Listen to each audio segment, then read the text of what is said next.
Dicen que uno se acostumbra a trabajar de noche, que el cuerpo tarde o temprano se adapta a despertarse cuando los demás duermen. Eso dicen. Yo nunca me acostumbré del todo, especialmente después de esa fábrica. Empecé en 2011 en Querétaro, cuando ya no encontraba chamba en ningún sitio. Un primo mío trabajaba ahí desde hacía años. Me dijo que era fácil. Solamente cuidar que nadie se metiera, dar rondines, apuntar entradas y salidas de camiones en la madrugada. Lo de siempre. Era una planta mediana de empaques de cartón.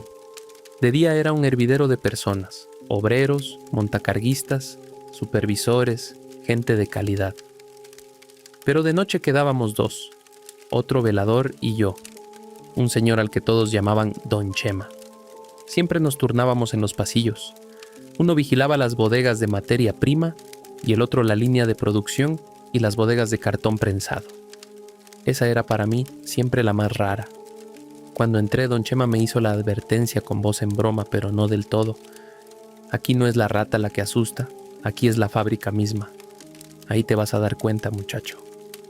La verdad es que no le creí. En ese tiempo tenía 26 años.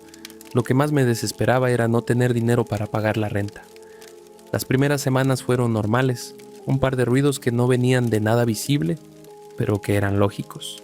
Tuberías, maquinarias viejas que se enfrían y láminas que se encogen. Mi ronda era casi siempre igual. Empecé a memorizar cada grieta del piso, cada punto de luz de las lámparas industriales colgadas en el techo. A ratos el silencio era tan pesado que sentía que la nave entera estaba respirando. Don Chema decía que era mejor andar siempre con un radio encendido, no para hablar con nadie, sino para escuchar un murmullo que cortara el silencio, porque, decía él, ese silencio era el que se comía los pensamientos. No le hice caso y solo me reía de sus supersticiones. Con el tiempo, uno se vuelve confidente de otros trabajadores.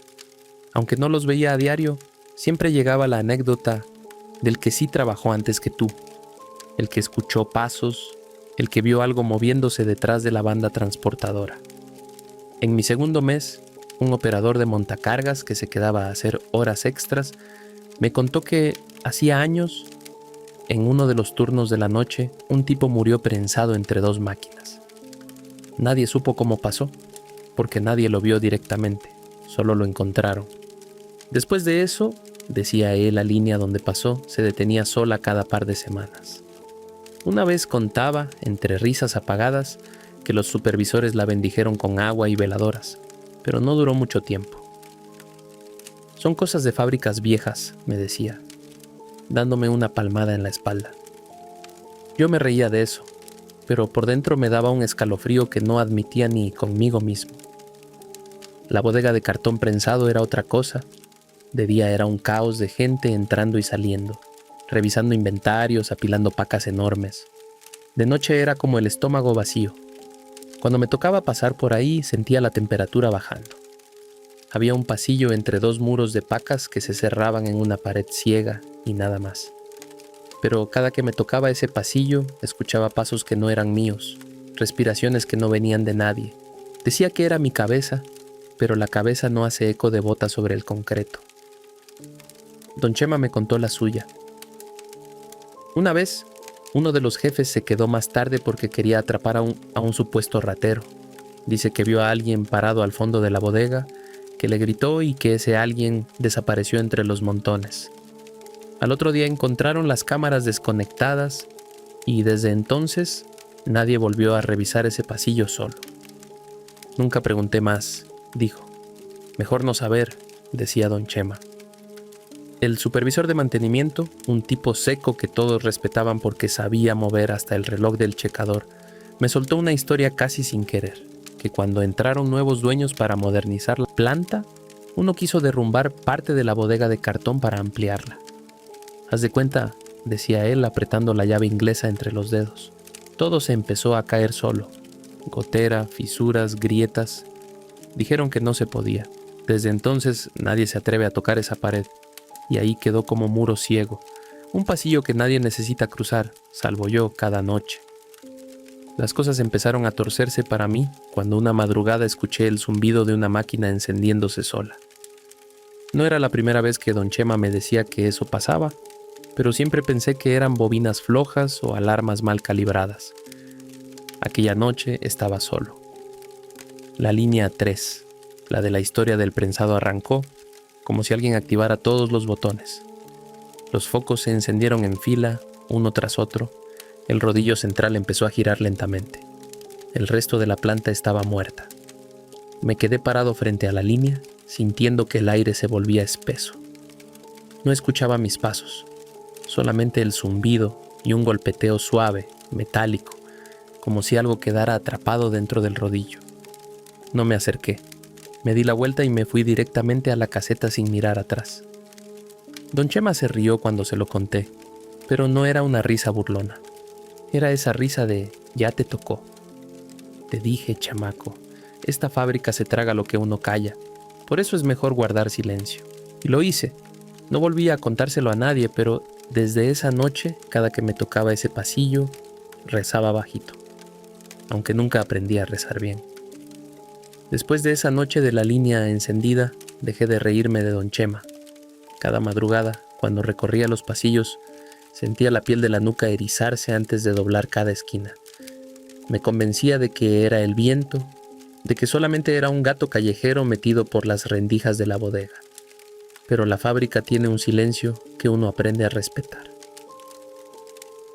No es un silencio hueco, es un silencio lleno de cosas que no se miran. Los obreros de día nunca decían nada en voz alta, pero todos tenían su versión. Un operador de montacargas me contó que su hermano trabajó ahí a finales de los 90, que una vez vio a un tipo caminando por el techo falso. Cuando subieron a revisar, no encontraron a nadie, solamente un charco de agua negra sobre las láminas. Otro decía que había un hombre que se paraba en la caseta de acceso, justo detrás de la reja, y que solo se le veía la mitad del cuerpo, como si se fundiera con la pared. Yo asentía y fingía no darle importancia, pero cuando caminaba solo me parecía ver su reflejo en los cristales, parado detrás de mí, sin moverse. Don Chema, con sus manos resecas de fumar tanto, me contaba sus historias cuando se sentía flojo de la lengua. Decía que había visto cajas cayéndose solas y rodillos arrancando sin corriente, que una vez, cuando era más joven y todavía no había velador de apoyo, escuchó voces que lo llamaban desde la bodega de cartón. Te piden que entres, muchacho. Te dicen que ahí dentro está lo que buscas, pero lo único que hay ahí dentro es lo que uno no quiere encontrar, me decía. Lo miraba reírse mientras se tragaba su cigarrillo hasta la boquilla. Lo envidiaba por tener la piel tan curtida. A mí me quemaba cada cosa. Algunas noches el cansancio podía más que el miedo. Me sentaba en la caseta con los codos sobre la mesa, la linterna a un lado y la radio chirriando. Sin darme cuenta cerraba los ojos. No era un sueño profundo, era esa cabeceada rota que te da cuando el cuerpo dice basta. Pero cada vez que lo hacía en ese lugar, soñaba lo mismo. Me encontraba parado en la bodega de cartón, entre las pacas apiladas hasta el techo. Sentía que algo se movía entre los costales rotos, algo que respiraba pesado. Me veía a mí mismo caminando hacia la pared ciega del fondo, tocándola con la palma abierta, y siempre escuchaba un golpeteo. No era fuerte, era sordo, como un tambor lento dentro del concreto. Despertaba bañado en sudor, con la linterna encendida y el radio muerto. Afuera, el pasillo estaba oscuro como la boca de un lobo. Nunca se lo conté a Don Chema, porque entonces supe que ya era mío. Era mi turno. Una madrugada llegó un supervisor nuevo, un muchacho joven recién transferido. Se sentía el salvador de la planta. Quiso hacer una inspección sorpresa y me pidió que lo acompañara a la bodega de cartón. Cuando le dije que nadie entraba a esas horas, se rió en mi cara. ¿Qué crees que se esconde ahí? ¿Fantasmas? Los fantasmas son los obreros que roban material, amigo. Vamos a entrar a ver. No tuve valor para decirle nada. Caminé detrás de él mientras abría la puerta corrediza. El frío me pegó en la cara como un golpe, y dentro la penumbra parecía agua espesa. El supervisor empezó a revisar pacas al azar, metiendo la mano entre cartones húmedos y revisando sellos. Yo me quedé parado junto a la pared, sintiendo ese zumbido que siempre se colaba cuando uno guarda silencio demasiado rato. Y entonces escuché un golpe seco, El supervisor también lo escuchó. Volteó frunciendo el ceño y me preguntó qué era eso. No le contesté. Miré despacio hacia el fondo del pasillo, hacia el muro ciego. No había nada, pero un costal se movió apenas, como si algo respirara debajo. No viento, no roedores, algo más pesado. El supervisor se quedó congelado y vi en sus ojos la misma grieta que sentí la primera vez. Ese segundo en que entiendes que no estás solo, pero tampoco sabes con quién estás. Salimos sin revisar nada más. Nunca me volvió a hablar. Después de eso, todo empezó a torcerse todavía más. Los camiones llegaban tarde y las máquinas se encendían a deshoras. La planta tuvo un accidente menor que no salió en ninguna bitácora. Los obreros de día comenzaron a hablar de mala vibra. Uno de ellos, viejo y cascarrabias, dijo una frase que me quedó pegada. Esta fábrica no es vieja y tragona. Yo sabía de qué estaba hablando, aunque no lo admitiera. Don Chema se jubiló poco después. No quiso fiesta de despedida, solo me dejó su linterna vieja, su radio roto y una palmada en el hombro. «Te va a ir bien», me dijo. «Nomás no te quedes más de lo necesario». No entendí o no quise entender, pero mientras lo veía irse supe que me quedaba solo. Solo con la fábrica, solo con los ruidos, solo con lo que nadie más quiere escuchar. Después de que don Chema se fue, cada noche me pesaba el doble. No era solamente cansancio, era la certeza de que ya no había nadie para repartir el miedo. Porque cuando uno confiesa lo que escucha, lo comparte. Pero cuando te lo tragas, la fábrica te lo devuelve como un eco. Me prometí que aguantaría. Necesitaba ese dinero, la nómina puntual, el vale de despensa, el seguro, para no dejar a mi madre con la carga de mis gastos. Pero la fábrica siempre te cobra de alguna manera. Era un jueves y pasaban de las 2 de la madrugada. Había una lluvia fina. Yo estaba en la caseta repasando la lista de rondines, vi la hora y supe que me tocaba pasar por la bodega de cartón. No quería, pero la puerta no se cierra sola. Apreté la linterna con la mano, respiré hondo y salí. El pasillo estaba silencioso pero no vacío. Podía sentirlo, esa densidad tibia que huele a humedad vieja y papel mojado. Al doblar hacia la bodega, la luz del pasillo parpadeó y oí un zumbido breve. Seguí y empujé la puerta corrediza. El rechinido de la lámina retumbó como un rugido. Dentro olía más agrio que nunca. Di unos pasos y la linterna iluminó pacas torcidas, montones de desechos y marcas de humedad que parecían rostros mal dibujados. Finalmente llegué al pasillo ciego, el que todos evitaban. Me quedé ahí escuchando y nada. Di unos pasos más y entonces lo sentí. Era un golpeteo suave y sordo detrás del muro de cartón. No era un animal, ni tampoco el aire. Era el mismo ritmo que escuché en mis sueños. El tambor lento, la respiración ajena. No dije nada y simplemente levanté la linterna y la apagué. Preferí la oscuridad. No sé cuánto tiempo estuve ahí quieto.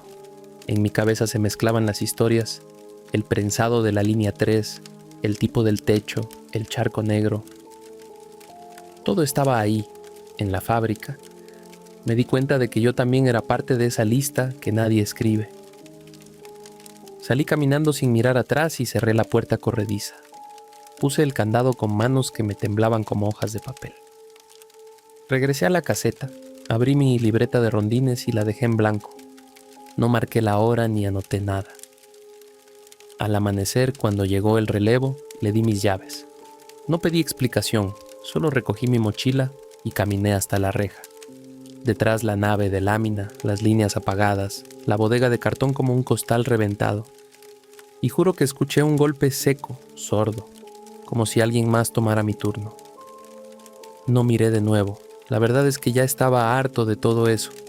Hoy trabajo en otro lado, en un turno de día, entre voces, risas y gente que por lo menos se atreve a gritar cuando algo sale mal. Nunca volví a entrar a una fábrica de noche. En mi búsqueda de trabajo me encontré con otros empleos que me ofrecían el turno nocturno. Paga más, sí, pero la tranquilidad es lo que vale. Creo que la noche no es para todos.